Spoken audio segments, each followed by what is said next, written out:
అందరికీ జై Shriram. Welcome back DSS Dharmavaram channel. మీరు ఈ వీడియోలో అనంతపురం దగ్గర పంపనూరు గ్రామం అయితే చూడబోతున్నారు. సుబ్రహ్మణ్య స్వామి టెంపుల్. ఇక్కడ విశేషాలు ఏంటి అంటే అక్కడ ఉన్న పూజారి స్వామిని అయితే అడిగి తెలుసుకుందాం. ముందుగా అయితే మీరైతే సుబ్రహ్మణ్య స్వామిని అయితే దర్శనం చేసేసుకోండి. దర్శనం చేసుకోవడానికి ముందుగా మీ అందరికీ ఒక చిన్న విశేషం అండి. ఏంటి అంటే ఇక్కడ పంపనూరు గ్రామంలో సుబ్రహ్మణ్యేశ్వర స్వామి టెంపుల్ అయితే పునర్నిర్మాణం కూడా చేయబోతున్నారంట. అందులో భాగస్వామి అవ్వాలన్న ప్రతి ఒక్కరు కూడా అక్కడికి వెళ్ళినప్పుడైతే మీకు తోచినంత సహాయం కూడా చేయండి. మీరు చేసే సహాయం ప్రతి ఒక్కటి కూడా టెంపుల్కి అయితే ఉపయోగపడుతుంది. ఇక రండి మనమైతే వెళ్ళి స్వామివారి దర్శనం చేసేసుకుందాం.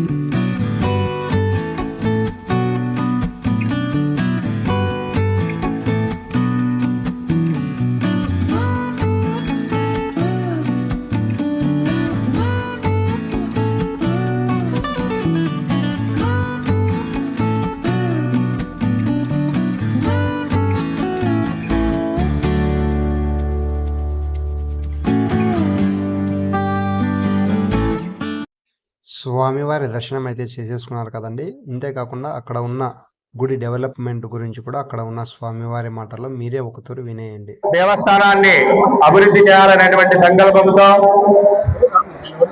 ఈ యొక్క రాప్తాడు నియోజకవర్గం శాసనసభ్యురాలైనటువంటి శ్రీ పరితాల నరసింహ గారి యొక్క అత్యంత చొరవ తీసుకొని ఈ యొక్క దేవాలయాన్ని ఎంతో అభివృద్ధి చేయాలనేటువంటి ఉద్దేశంతో పాలక మండలి సభ్యులు, ఆలయ కమిటీ సభ్యులు, అన్నదాన సేవా సమితి సభ్యులు, గోశాల నిర్వాహకులు అందరూ కూడా కలిసికట్టుగా ఈ యొక్క ఆలయాన్ని నిర్మాణం చేయాలనేటువంటి సంకల్పంతో ఆ యొక్క దేవాదాయ శాఖ నుంచి ప్రభుత్వం ద్వారా 6,70,00,000 రూపాయల నిధులు మంజూరు చేయించడం జరిగింది.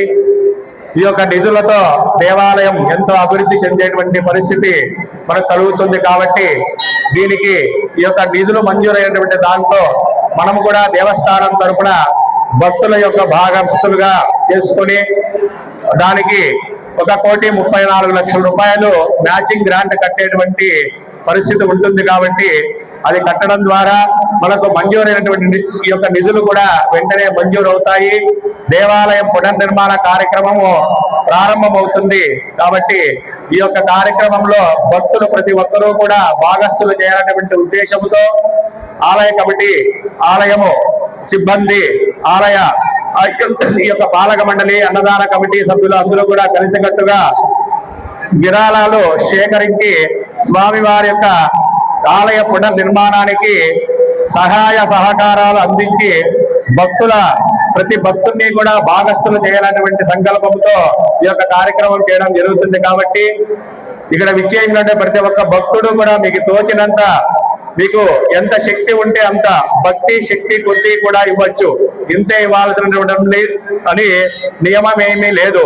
500 రూపాయల నుంచి 5,000 కావచ్చు, 10,000 కావచ్చు, 50,000 కావచ్చు, 1,00,000 రూపాయలు కావచ్చు. మీరు ఈ యొక్క విరాళాన్ని అందజేస్తే మీ పేర్లని ఈ యొక్క శిలాఫలకం పైన వేయడం జరుగుతుంది. ఈ యొక్క సుబ్రహ్మణ్యేశ్వర స్వామి దేవాలయం, అలాగే కోనేరు బావి, ముఖ మండపము అంతా కూడా రాతి కట్టడంతో చాలా వైభవంగా దేవాలయాన్ని నిర్మించేటువంటి యొక్క కార్యక్రమం ప్రారంభించడం జరిగింది. కాబట్టి ప్రతి ఒక్క భక్తుల్ని కూడా ఈ యొక్క కార్యక్రమంలో భాగస్తులు చేయాలనేటువంటి ఉద్దేశంతో ఈ యొక్క విరాళాలు సేకరిస్తున్నాము. ఈ యొక్క ప్రతి భక్తుడు కూడా మీరు ఏదైనా ఇవ్వదలుచుకుంటే ఆలయ అభివృద్ధి అకౌంట్ ఉన్నటువంటి నెంబర్కి కానీ లేదా QR కోడ్ కానీ మీకు తోచిన విధంగా విరాళాలు అందజేయచ్చు. లేదా మమ్మల్ని స్వయంగా కలిసి మీరు డబ్బు రూపంలో, అమౌంట్ రూపంలో ఇచ్చినట్లయితే కూడా మీకు రసీదు కూడా ఇవ్వడం జరుగుతుంది. మీరు ఎవరైనా కానీ ఫోన్ పే ద్వారా కానీ QR కోడ్ ద్వారా కానీ ఈ యొక్క మీరు అందించినటువంటి విరాళాన్ని మీరు ఈ యొక్క ఫోన్ ద్వారా పంపించిన వారు మాకు స్క్రీన్ షాట్ పెట్టినట్లయితే మీకు మళ్ళా రసీదు కూడా అందజేయడం జరుగుతుంది. కాబట్టి ప్రతి ఒక్క భక్తుడు కూడా ఈ యొక్క ఆలయ నిర్మాణంలో భాగస్థులయ్యి స్వామివారి కృపకు పాత్రలు కావాల్సిందిగా కోరుతున్నాము. ఈ యొక్క ఆలయం చాలా విశేషమైనటువంటిది. 500 సంవత్సరాల చరిత్ర కలిగినటువంటి ఈ యొక్క సుబ్రహ్మణ్యేశ్వర స్వామి వారి యొక్క దేవస్థానం. ఇక్కడ విశేషంగా స్వామివారు సర్పరూపంలో వెలిసి ఉన్నారు. ఈ యొక్క సర్పాకారంలోనే స్వామివారు మనకి ఒక 5 రూపాలతో స్వామివారి దర్శనం జరుగుతుంది. ముఖ్యంగా పీఠ భాగంలో శ్రీచక్రము, మధ్య భాగంలో లింగాకారము, అలాగే ఈ యొక్క వక్రతుండ గణపతి స్వరూపము, 7 శిరస్సులు కలిగినటువంటి సర్పాకారము కలిగినటువంటి 5 స్వరూపాలతో శివుని యొక్క పరివారం అంతా కూడా ఒకే విగ్రహంలో దర్శనమయ్యేలా ఇక్కడ మహర్షులు, ఇక్కడ పుణ్య పురుషులు ప్రతిష్ఠించడం చాలా విశేషమన్నమాట. ఈ యొక్క స్వామివారి యొక్క స్వరూపం కాలసర్పంగా కూడా యోగతత్వాన్ని బోధిస్తూ ఉంటుంది, అలాగే కాలతత్వాన్ని కూడా బోధిస్తుంది.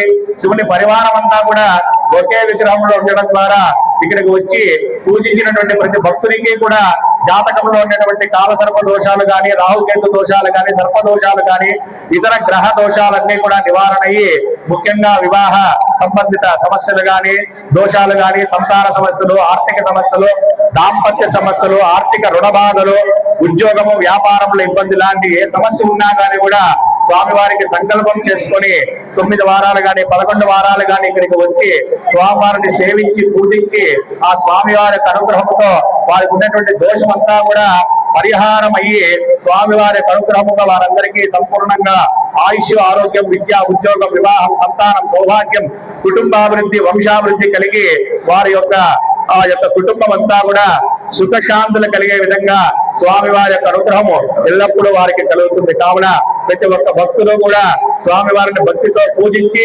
అలాగే ఈ యొక్క దేవాలయ పునర్నిర్మాణ కార్యక్రమంలో అందరూ కూడా భాగస్థులయ్యి స్వామివారి యొక్క కృపకు పాత్రలు కావాల్సిందిగా కోరుకుంటున్నాము. జై సుబ్రహ్మణ్యేశ్వర. చూశారు కదా ఫ్రెండ్స్, పంపనూరు సుబ్రహ్మణ్యేశ్వర స్వామి టెంపుల్ విశేషాలు. ఇలాంటి మోర్ వీడియోస్ కోసం మన ఛానల్ని అయితే యూట్యూబ్, ఫేస్బుక్, ఇన్స్టాగ్రామ్ మూడింటిని కూడా ఫాలో అండ్ సబ్స్క్రైబ్ చేసుకోండి. మోర్ వీడియోస్ చూడండి. వీలైతే లైక్, కామెంట్, షేర్ కూడా చేయండి. నేను మీ DSS ధర్మవరం. ఫస్ట్ టైం చూస్తుంటే మాత్రం ఫాలో చేయండి. జై సుబ్రహ్మణ్యేశ్వరాయ నమః.